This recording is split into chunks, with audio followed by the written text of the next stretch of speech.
Corporate radar में अब हम आगे बढ़ेंगे और अब बात करेंगे मुथूट पपाचन ग्रुप की कंपनी मुथूट माइक्रोफिन की। कंपनी का करीब 2100 करोड़ रुपए का मार्केट कैप है। कंपनी महिलाओं को छोटे लोन देती है। माइक्रो फाइनेंस स्पेस की अपनी स्पेस की एक दिग्गज कंपनी है। ग्रॉस लोन पोर्टफोलियो के मामले में देश के दिग्गज कंपनी में से है और आगे कारोबार को लेकर कंपनी की क्या योजनाएं हैं, इस पर हम मैनेजमेंट से बात करेंगे। साथ ही आगे के आउटलुक पर भी चर्चा करेंगे। हमारे साथ इस वक्त कंपनी के सीईओ सदफ सईद जी मौजूद हैं। सदफ जी, बहुत बहुत धन्यवाद आपका आज समय देने के लिए। और सबसे पहले तो आपको भी होली की ढेर सारी शुभकामनाएं आज इस मौके पर आप हमसे जुड़े इस खास चर्चा पर। तो मुथूट माइक्रो फाइनेंस, ये माइक्रो फाइनेंस कारोबार की एक दिग्गज कंपनी है और इस सेक्टर से जुड़ी जो बड़ी घोषणा हाल फिलहाल में हुई है जो कि पॉजिटिव थी, वो ये थी कि आरबीआई ने जो रिस्क वेट है वो रिड्यूस कर दिया, अपना 125% से घटाकर 100% कर दिया, जो कि ओवरऑल इंडस्ट्री के लिए काफ़ी फायदेमंद बताया जा रहा है, स्पेशली आपके जैसे जो माइक्रो फाइनेंस कंपनी है। तो क्या आप थोड़ा समझा सकते हैं ये न्यूज़ कंपनी के लिए कितनी पॉजिटिव है, कितना आपके बोरोइंग मिक्स किस तरह से है, बैंकों में कितना एक्सपोजर है, थोड़ा इसके बारे में बताइए, और ओवरऑल सेक्टर के लिए ये खबर कितनी पॉजिटिव थी? नमस्कार पूजा जी। आपको और आपके सभी स्टूडियो में साथी को और सारे दर्शकों को होली की हार्दिक शुभकामनाएँ। और आपको बहुत ही अच्छे ज़ी बिज़नेस के स्टैटिस्टिक्स देखे तो उसके लिए भी बहुत-बहुत शुभकामनाएँ। देखिए, होली एक अच्छे मौके पे स्टार्ट हुई है हमारे लिए। आज के दिन में आप अगर देखेंगे, काफ़ी सारे ग्रीन शूट्स नज़र आ रहे हैं। एक जैसे कि आपने बताया कि रिस्क वेटेज आरबीआई ने कम करा है।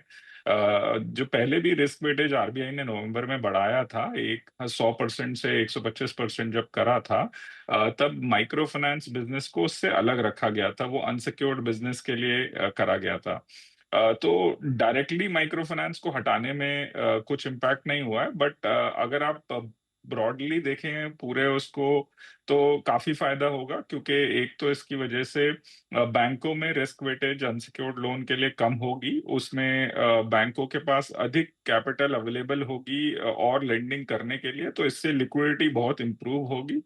और सबसे इम्पोर्टेंट पॉइंट ये है कि उससे परसेप्शन एक थोड़ा-सा इम्प्रूव होगा अनसिक्योर्ड लोन्स की तरफ, जो कि पिछले कई दिनों में कुछ ऐसा परसेप्शन बनाया गया था कि बहुत ज़्यादा रिस्क बढ़ गया है। अब एक्चुअली वो रिस्क आरबीआई के रिस्क वेटेज चेंज करने से, नीचे लाने से ये लगता है कि वो रिस्क अब हम उसके आगे निकल गए हैं, और इसमें हमने फील्ड में भी देखा है काफ़ी पॉजिटिव ट्रेंड नज़र आ रहे हैं। मेरे हिसाब से 2-3 बहुत अच्छे ग्रीन शूट्स हैं। एक तो जो फसल हुई थी, खरीफ क्रॉप थी, वो बहुत अच्छी हुई है। उसके बाद जितने भी हमारे फेस्टिवल आए थे, दिवाली, उसके बाद और भी फेस्टिवल, क्षेत्रीय फेस्टिवल जो थे वो अच्छे हुए, उसमें कारोबार अच्छा हुआ। अभी कुंभ का मेला काफ़ी अच्छा गया है। होली में भी काफ़ी लोग बढ़-चढ़ के खरीदारी कर रहे हैं, तो उससे एक मनी सर्कुलेशन बढ़ता है, कैश फ्लो बढ़ता है और बिज़नेस कारोबार बढ़ता है, तो उससे लोगों के बिज़नेस में अच्छा उछाल आता है और कैश फ्लो की वजह से रीपेमेंट कैपेसिटी भी बढ़ती है। एक तो आरबीआई ने रेट कट करा है पॉलिसी का 25 पिप्स, और अभी जो कल हाल ही में इन्फ्लेशन के आंकड़े आए हैं, वो काफ़ी पॉज़िटिव हैं। सबसे अच्छी बात ये है कि फूड इन्फ्लेशन जो है, जो कि एक गरीब हाउसहोल्ड को सबसे ज़्यादा हिट करता है, वो 6% से 3% पे आ गया है। काफ़ी ड्रास्टिक चेंज है, 3.75% है। सो उसमें डेफ़िनेटली लोगों के हाथों में ज़्यादा पैसे बचेंगे, और आशा की जाती है कि आगे चल के आरबीआई रेट कट भी करेगा, क्योंकि एक रूम है, सीपीआई इन्फ्लेशन भी कम आया है, फूड इन्फ्लेशन भी कम आया है, तो एक रेट कट करने का संभावना बनती है।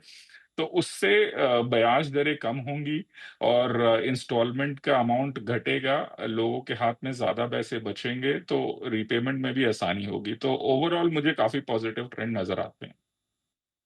ने पॉजिटिव ट्रेंड कुछ हाईलाइट किए हैं, तो हम क्या ये समझें कि अब यहाँ से दिक्कतें जो थी, जो माइक्रो फाइनेंस स्पेस को लेकर जो दिक्कतें चल रही थी, एनपीएस बढ़ने की समस्या काफ़ी ज़्यादा हो रही थी, अब वो धीरे-धीरे यहाँ से कम होते हुए नज़र आएँगी? जी, बिल्कुल, हमने पिछले क्वार्टर में भी देखा था, हुँ, अक्टूबर, नवंबर, दिसंबर में ट्रेंड थोड़ा पॉज़िटिव था। एक्सेप्ट एक कर्नाटका में ऑर्डिनेंस पास करा गया है, जिसमें कि अनरेगुलेटेड एंटिटीज़ को थोड़ा रोका गया है, माइक्रो फाइनेंस और किसी तरह के भी लोन देने में। उससे टेम्परेरी डिस्टर्बेंस है, बट लॉन्ग टर्म में वो माइक्रो फाइनेंस बिज़नेस के लिए और रेगुलेटेड एंटिटीज़ के लिए एक अच्छा मेरे ख्याल से मूव है। उससे ओवर लेंडिंग कम होगी, ओवर लिवरेजिंग बोरोवर की कम होगी, कोई भी गलत तरह की प्रक्रिया कलेक्शन के लिए जो प्रयोग करते थे अनरेगुलेटेड लेंडर, वो सब नहीं रहेगी। तो उससे लॉन्ग टर्म में मेरे हिसाब से बढ़िया रहेगा माइक्रो फाइनेंस के लिए भी। वो जो पोर्टफोलियो है कर्नाटका का हमारी बुक के हिसाब से करीब 8% है, तो हमें इतना ज़्यादा इम्पैक्ट नहीं है। बट ओवरऑल जो ट्रेंड हम देख रहे हैं वो काफ़ी पॉजिटिव है। हमारी डिसबर्समेंट मार्च के महीने में जैसे पिछले साल थी उसी तरह से डिसबर्समेंट अच्छी तरह जा रही हैं। हमारी आशा करते हैं कि करीब हम 950 से 1000 करोड़ हुँ, की डिसबर्समेंट इस महीने में करेंगे, जो कि जी। हमारा एक मंथली रन रेट है, वो काफ़ी अच्छी तरीके से जा रहा। बिल्कुल।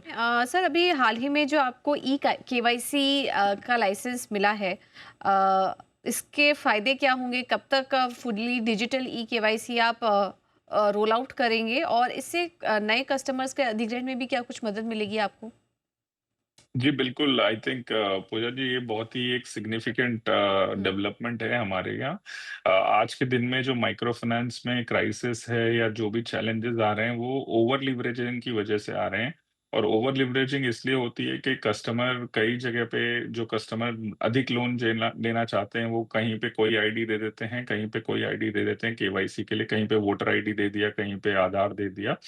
अब हम ई केवाईसी करेंगे तो इससे हमें कस्टमर का आइडेंटिफाई करने में और उसके ऑब्लिगेशन समझने में बहुत ही आसानी होगी। आधार एक यूनिक आईडी है जिससे कोई डुप्लीकेशन नहीं होगा और हम एक तरीके से पता लगा पाएँगे कि एक कस्टमर के कितने लोन चल रहे हैं और क्या एक उसके लोन में दिक्कत है अगर कोई, तो क्रेडिट ब्यूरो चेक भी बहुत अच्छी तरह से होगा।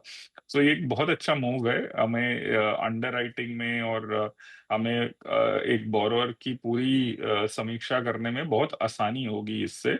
ये हमारे यहाँ सिस्टम में ऑलरेडी इम्प्लीमेंट हो चुका है।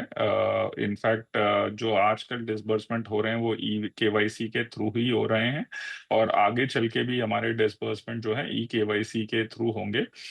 ये यूआईडीआई के द्वारा दी गई एक लाइसेंस है जो कि ऑफिशियल गेजेट के थ्रू आरबीआई से मिलता है और इसमें काफ़ी कम एंटिटीज़ हैं आज के दिन में माइक्रो फाइनेंस में, बिकॉज़ आज अगर आप देखें रेगुलेशन ऐसी है, सुप्रीम कोर्ट ने आधार का मास्क करने का गाइडेंस दिया है डेटा प्रोटेक्शन के कारण। सो एनबीएफसीओं को ये अधिकार नहीं है कि वो आधार ले सकें और वो उसको यूज़ कर सकें डीडूप के लिए।